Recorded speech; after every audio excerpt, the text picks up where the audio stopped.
मंत्र, उनको बॉयस नाम दिया। 6500 से लेकर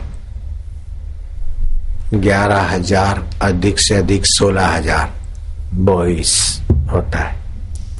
लेकिन कोई मठ मंदिर साधना की पूजा की जगह पर जाए तो उनके 11,000 बॉयस का फायदा अपने को मिलता है।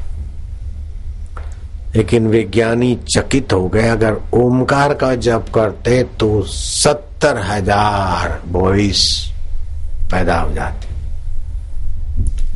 तो ये कैसा एक नंबर चैतन्य आत्मा ने मुझे वर्षों पहले अंदर से प्रेरित किया, और सबको मैं ओम ओम ओम ओम का जपा कर हास्य कराता हूं, तो कितने अरबों खरबों खरबों खरबों खरबों बॉयस मेरे साधकों के जीवन में काम करते होंगे और स्वस्थ रहते हैं, निरोग रहते हैं, निगरे लोगों की अपेक्षा कुछ निराले दिखते हैं।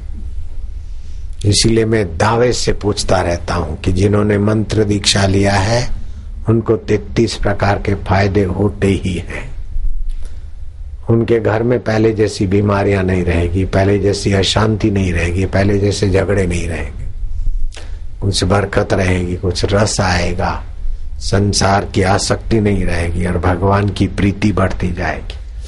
सत्संग समझने में और उसका आनंद पाने में रुचि बढ़ेगी। ऐसे आर्थिक बरकत आदि कई छोटे मोटे तो और कई अवान्तर फायदे तो होते हैं। 33 प्रकार के फायदे मुख्य, जिसमें 15 प्रकार की शक्तियां जपती, ओमकार जप मिला मंत्र देता हूं सबको, और 18 प्रकार के दूसरे फायदे।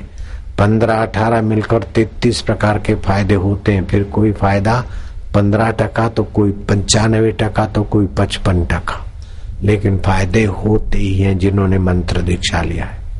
और आजकल मैं मंत्र दीक्षा वालों को एक बोनस मंत्र भी दे देता हूं, जिससे हार्ट अटैक ना हो मेरे साधकों को, हाई बीपी ना हो, लो बीपी ना हो। शनिचर का ग्रह आया हो तो 50 माला जप करे, शनि देवता चले जाएंगे। हमारा कॉम्प्रोमाइज है शनि देवता से, 60-गांठ है। इस मंत्र जपने वाले को शनि देवता तंग नहीं करेंगे, चले जाते, चाहे 12 साल के लिए आए हो, चाहे 7.5 के लिए। अगर पति पत्नी में झगड़े हैं तो 10 माला जप करो, थोड़े दिन में झगड़े शांत हो जाए।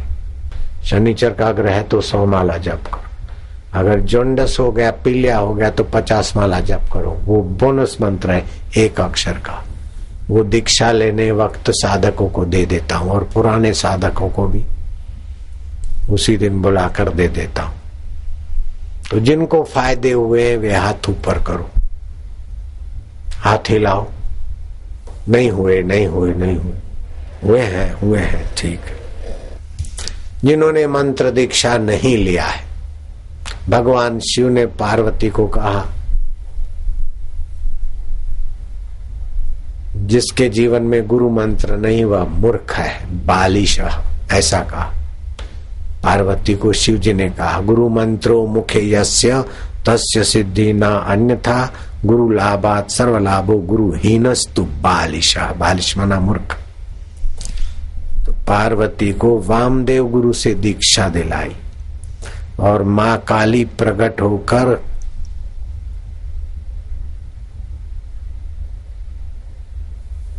गदाधर को कहती कि गुरु दीक्षा ले लो। तोतापुरी गुरु से दीक्षा ली और गदाधर में से रामकृष्ण बने, और नरेंद्र ने रामकृष्ण से दीक्षा ली और विवेकानंद बने। आसुमल ने लीलाशाह बापू की शरण ली और आशाराम बन के तुम्हारे सामने बैठे। गुरु दीक्षा क्या क्या कर लेती। भगवान राम के गुरु थे और भगवान कृष्ण के भी गुरु थे। सुन लो चतुर सुजान निगुरा नहीं रहना। जैसे विधवा स्त्री का श्रृंगार व्यर्थ है, ऐसे निगुरे आदमी का जीवन व्यर्थ है। संतों की सभा में कौन पक्का संत और कौन कच्चा परीक्षा हुई तो गोरा कुंभार ने सिर पर ढपली मारी वो घड़ा पर रखने की, और नामदेव को जरा विषमता हुई, खिन्नता हुई। तो गोरा कुम्हार ने कहा ये कच्चे घड़े। नामदेव ने कहा मैं अभी बताता हूँ। विट्ठल के दर्शन करने वाले को तुम कच्चा भगत बोलते हो, कच्चा घड़ा। विट्ठल विट्ठल विट्ठल माजा विट्ठला लवकरिया विट्ठल आए प्रकट हुए मंदिर में। संतों ने, ज्ञानेश्वर ने, गोरा कुम्हार ने, सावता माली ने, मुक्ताबाई ने मिलकर मुझे कच्चा घड़ा का प्रमाण पत्र दिया है, तुम इनको दिखा दो। प्रभु भगवान ने कहा नहीं, संतों ने कहा है, ठीक ही कहा है। तो भगवान मैं तुम्हारा दर्शन करता हूँ। बोले दर्शन करते हो तो भावना के बल से मैं आता हूँ, चला जाता हूँ, लेकिन संकल्प और भावना हो के मिट जाते हैं। फिर भी जो अमिट है वो अपना एक तत्व, एक नंबर तत्व, आज कथा एक नंबर के, तो मैं अभी मिलाता हूँ एक नंबर तत्व को। तुम्हारा एक नंबर तत्व और मेरा एक नंबर तत्व नहीं जाना तब तक कच्चा घड़ा। ये सब दर्शन 2 नंबर में होते, माया में। मेरा माया विशिष्ट चैतन्य, तुम्हारा अविद्या विशिष्ट चैतन्य, उसमें दर्शन होते। मेरा वास्तविक में क्या है और तेरा वास्तविक में क्या है, ये तो शिवोबा खेचर गुरु की कृपा हजम होगी तब पता चलेगा।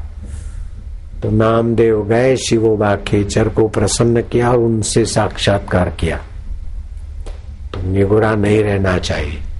जो निगुरे हैं, दीक्षा नहीं लिया, हाथ ऊपर करो तो डरो मत, हाथ ऊपर करो। सत्संग सुनने का तो पुण्य है, हाथ हिलाओ। दीक्षा नहीं लिया, हाथ हिलाओ। दीक्षा नहीं लिया, नहीं लेंगे, निगुरे रहेंगे, जन्मेंगे, मरेंगे। निगुरा तो बहुत दुर्गति में जाता है। राजा नृग मरने के बाद किरकिट हो गए, राजा अज मरने के बाद सांप बन गए, मुसोलिन मरने के बाद प्रेत होके भटक रहा है, एक बड़ा सेठ मरने के बाद बैल बन गया। और कबीर जी उस बैल को जब काटा गया और उसका चमड़ा नगारा बजा तो कबीर जी ने साखी बनाई। बैल बने हल में जुते, ले गाड़ी में दीन, तेली के कोलू बने, फिर कसाई गरलीन। बोटी कटी मांस बिका, चमड़न मढ़ी नगार, कुछ कर्म बाकी रह गए, उस पे पड़ रही है मार।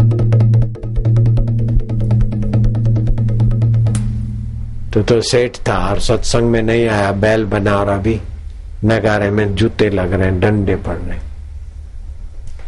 तो कितना बड़ा सेठ होते हुए भी निगुरा रहने से दुर्गति होती है।